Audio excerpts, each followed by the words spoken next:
Take me back to the old dirt road where Mama and Papa used to go. Let's sing all them songs from a long time ago and pine for them old days.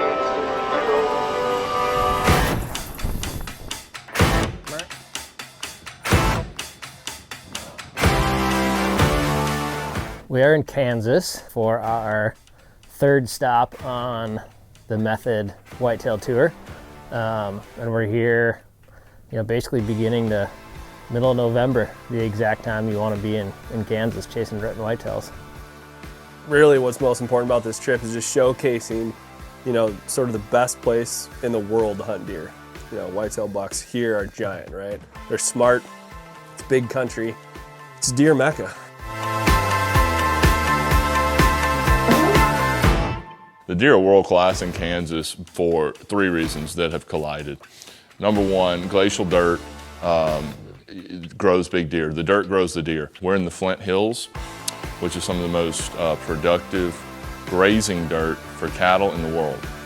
Only one deer for resident, antler deer, one deer for non-resident with a draw, and you can't pick up a rifle in November. The third thing is we do have the genetics of the northern deer up here, and they have the food to express that. When those three collide, you end up with what we have, which in my opinion, in general, Kansas is as good as it gets.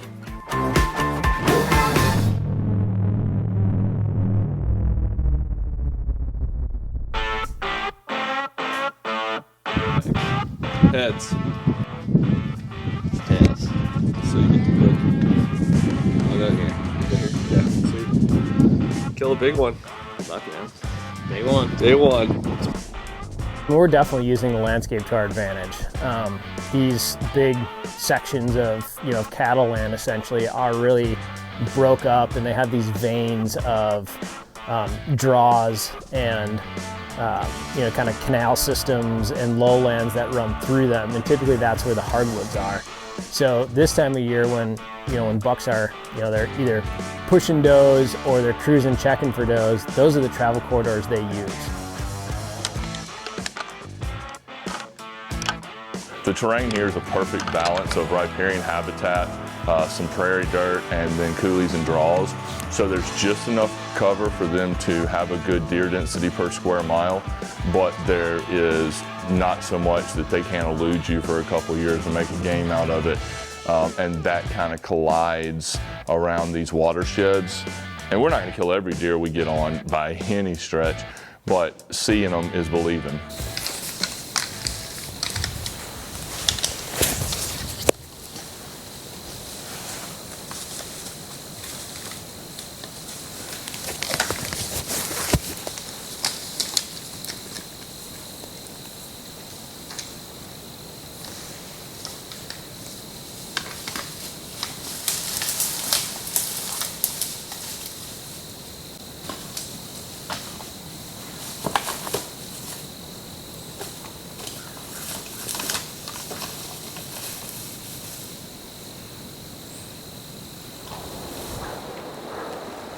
I've seen them tickle the ivories before, but I've never seen it like that. That was full on. 10 out of 10. I'm gonna get that lead. Unbelievable. That's the coolest thing I've ever seen in a whitetail by far.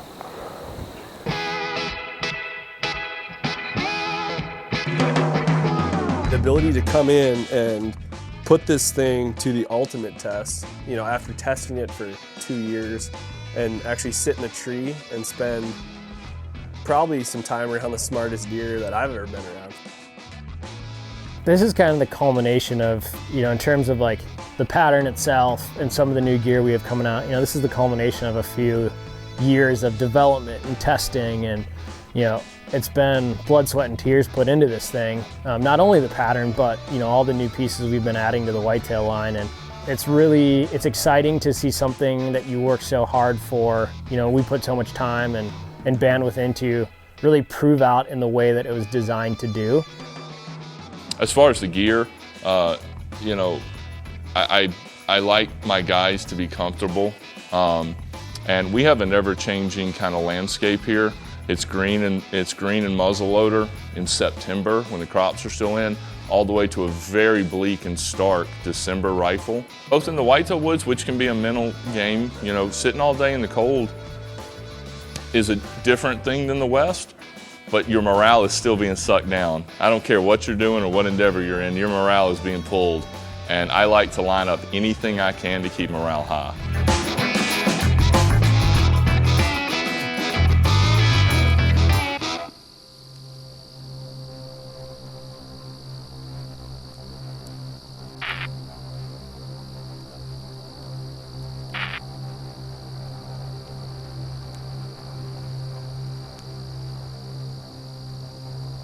And those does fed for 10 minutes. Yeah. And I could hear him just like stepping around. I think he was looking. Then he just comes in on a string. And at that point, waiting his turn almost. Yeah, at that point it was pretty dark. Like all I could really see was his frame, naked eye. And then he turned his head and I saw like those splits. And then he was still just face on to us feeding. So I just put my bow in. I could see him better through my binoculars. He had some junk coming off his, I think his ones, it looked like. Yeah. Other than that, that was the only buck we saw.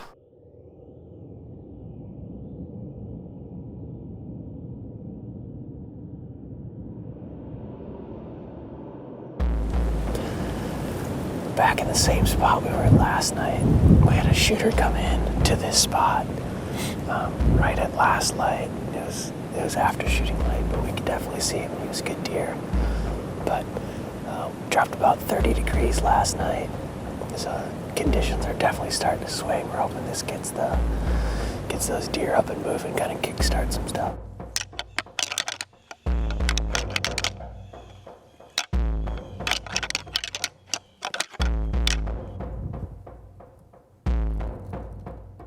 It is turned the corner here in November in Kansas. We started this week at like, I don't know, 70 degrees. And now we're back down to low 40s with a really stiff breeze. Sneaking up on midday, a little bit of a lull. We're gonna give it hell though, see what happens.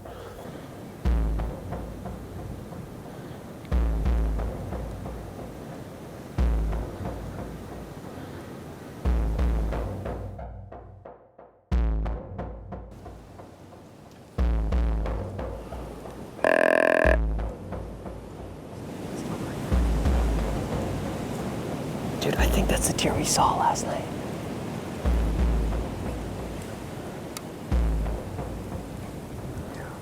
That's the deer we saw last night.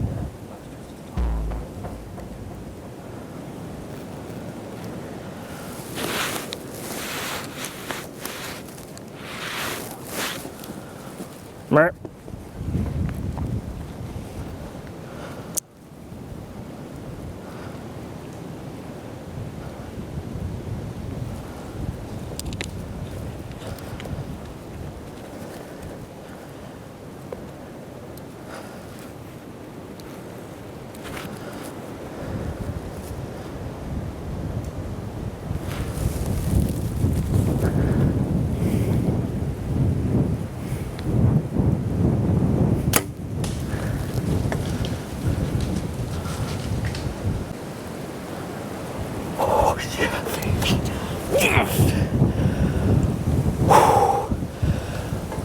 That's the deer we saw last night.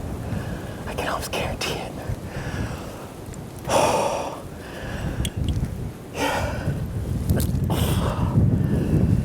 Dude, 1241.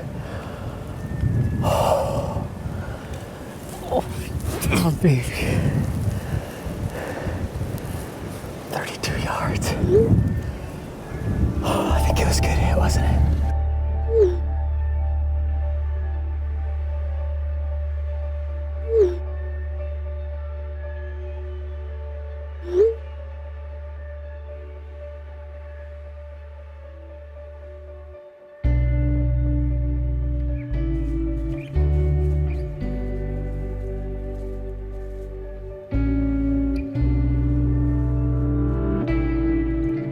What you think you saw and what actually happened sometimes aren't exactly the same thing. You know, and we were elated in the tree. You know, as far as we were concerned, it was like, it was the perfect shot. You know, I've never tracked deer the way these guys do, and they have a very hard, fast rule. It's, if you go 125 yards and that you didn't find that deer die, like, they back out and they wait. They're not going to get any deader. A wise man told me that years ago. There are some generic block things you can put in place to make you successful in tracking deer. We have a rule of thumb, 125 yard straight line, and we start to like really slow down and be like, because that's where it happens. Like, that's where he stands up, and now we have a problem. And we owe it to the deer to give our best effort. Yeah, do we all want to put our hands on him that night? Sure. Do I want the client to be tossing and turning? No, I don't. But it gets cold here at night. That meat's not going anywhere, and he's not meaning we're dead. But if we put him on his feet, especially in November on a whitetail, we have a problem. The amount of blood we had and what that deer did in combination with being able to, you know, review that in the footage, honestly, anytime other than this, I would have gone and, you know, looked for that deer. But we made it that 125 yards, didn't find the deer, so we backed out and we gave him overnight.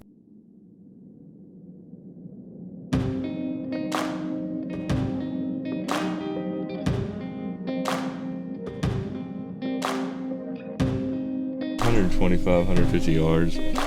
Maybe he's just in that creek. Yeah, because it was coming up to the fence and to a fence, a cross fence, and then the creek. So with him not piled up at that fence, that was the right thing to do. Plus, it got colder than we even thought.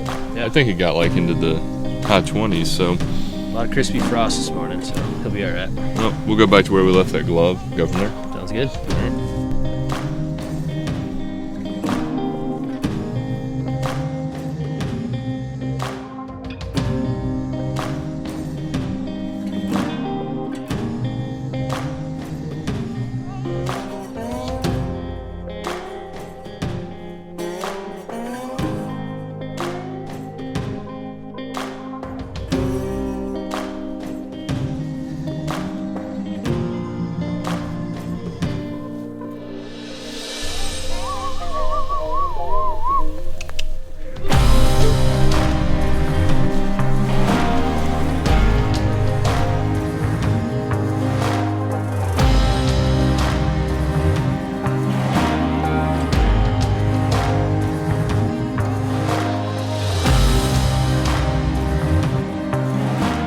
It's exciting to see something that you work so hard for. You know, we put so much time and bandwidth into really prove out in the way that it was designed to do. So it's kind of like, you know, it's confirmation of what we knew, but man, it's fun to be a part of that confirmation.